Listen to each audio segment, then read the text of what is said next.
Hey guys, and in front of the camera here I have two Lionsteel knives. We have the SR1 and the SR2. These have been around for quite a while now. The neat thing about these are single pieces of aluminum for the handles, which is really neat. There's no seam or anything in there. They took one piece of aluminum and carved it all out and were able to put the blade in there. Now these have had issues in the past because it's very hard to disassemble these.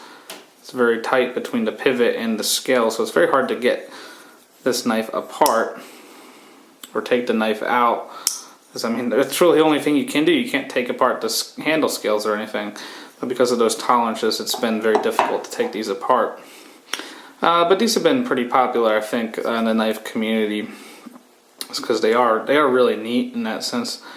These come out of Italy, I think Maniago, Italy, which Lionsteel does a lot of their work, has their factory out of. It comes with a tool that's proprietary that allows you to adjust the pivot or try to take off the pivot to take the blade apart, or it also has the other end where you can flip the pocket clip around as well.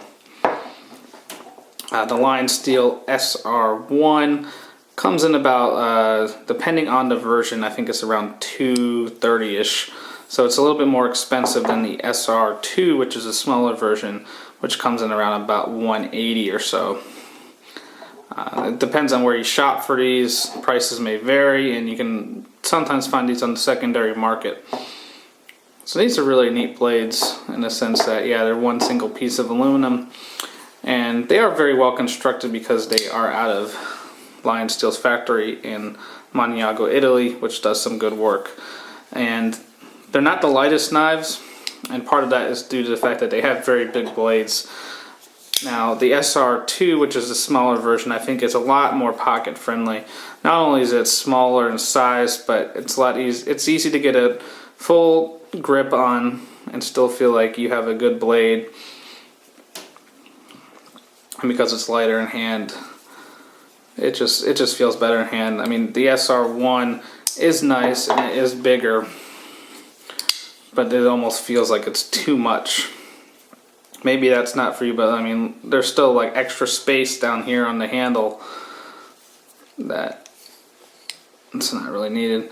So yeah, these are aluminum handled scales, or aluminum handles. It's just aluminum that's milled out and anodized. And it's a neat pattern. This pattern doesn't provide any grip. These are very slick scales. They're some of the slickest aluminum handle scales that I have. I mean, they're slicker than a lot of Kershaw's aluminum, which doesn't provide a lot of traction to begin with. But these are really, really slick. And you have a little bit of run of jimping on the top of these blades, but it's really not, you know, a lot. It's hard to justify this in a self-defense role because of how slippery these scales are. You can get these in black coated or satin finished blades. Let's take a look here at the SR1. And one interesting thing to notice is that the pocket clip on the SR1 is actually shorter than the SR2, even though the SR2 is the smaller handle and smaller blade. Not sure why that is, but it's an interesting feature. The clip is a deep carry clip. And it's very simple, very plain, you know, not flashy or anything, and it's reversible, so it's a good lefty knife. Now you can flick these open, or you can open them slow. Either way works. Now because you have an all aluminum handle, you can't have aluminum locking to the steel blade, so you have a stainless steel insert there, of course. Lockup is good. I don't really feel any play. And then you have what they call, I think it's a roto lock or something. This acts as an over travel, but you can also lock this down, turn it to lock it down. And they say it becomes a fixed blade. I would argue that's not true. It's not an actual fixed blade. The fixed blade would, you know, have an extended tang throughout the handle. It's hard to replace a fixed blade with something that is not, as in a folder. So on the blade here we have the Lionsteel marking and Italy and D2. which is the steel on the SR1. And I believe this is the maker or the designer at Lionsteel. I think it's his nickname. I think they finally revealed who that was. Thumb stud deployment. The thumb studs are good. Don't really have any issues with them. Good thumb studs. But again, this is a very large knife. Let's get an idea. I mean, you're looking at a blade length of, I believe, it's like 3.7. Like it's a very long blade.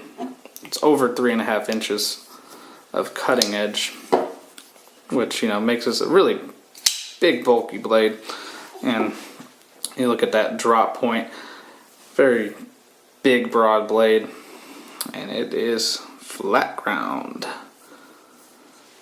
And the spines on these SR models is rounded off, so it's a nice rounded off spine. So these are like really cool kind of. I think this is a little bit too big for a gentleman's knife, but these are really cool, classy knives. And one thing that Lionsteel does really well with these knives is the anodization on these scales. It seems to wear very well compared to other anodization on aluminum for other companies, and the color is just really nice. I think they got the way they get this kind of olive greenish, darker green, maybe forest green color. It just works very well. I think that's one thing that Lionsteel does very well is the anodization of their aluminum handles. So that's the SR1, and they come in like an orange. They have the red, the black, the green. I think that's it. There was a purple one for Nothing Fancy, but yeah. So here's a red. The red looks really good too. They did a really good job at doing this dark red.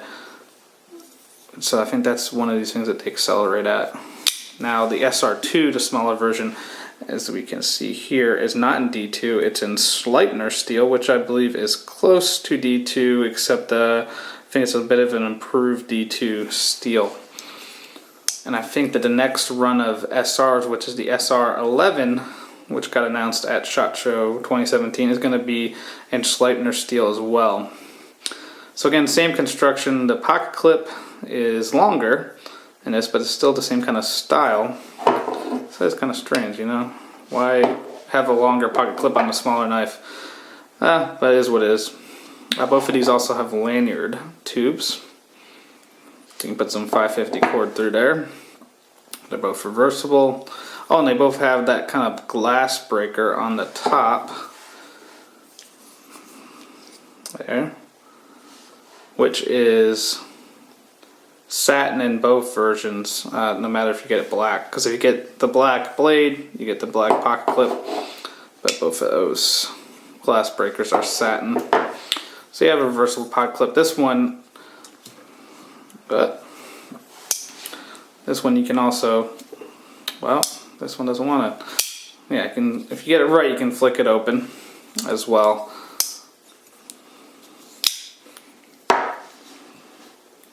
It's a nice satin blade, flat ground again. And this one's a little bit shorter. I think it's around 3 inches in blade length. Yeah, it's a little over 3 inches, so it's much more pocket friendly.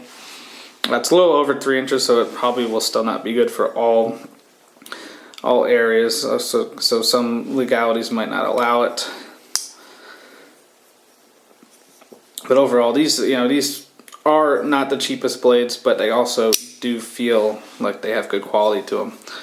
Now, they're also not the lightest blades, so let's take a look at the weight here, because that's one thing that is an issue for some people, I'm sure, is the weight. Is it zeroed in? Yep, it's zeroed in. So SR1, 5.39 ounces. So it's not extremely heavy when you consider how broad this blade is, because that is a very broad blade, and how long that blade is. But it is, it is heavy, and you can tell it by holding it. So yeah, 5.39 ounces. The SR2, the smaller version. Again, we have to remember this has a very broad blade, Comes in at 3.7 ounces, so you're under 4 ounces for this. So that's not too bad. I think that's why I prefer this one, because it does carry a lot easier. Because I mean, not only, because you're also getting a wider handle too. I mean, just take a look at that. It's not much wider, yeah, but it is you know, it's a wider profile. So this takes up a lot more pocket real estate. And this one I think is definitely my preferred version of the Lionsteel. I can't remember how big the SR11 will be. I have one of those on an early reserve, so hopefully I'll get that in as soon as they hit market. But the SR1 and the SR2 are pretty nice blades by Lionsteel, and they do some quality work out of that factory in Italy.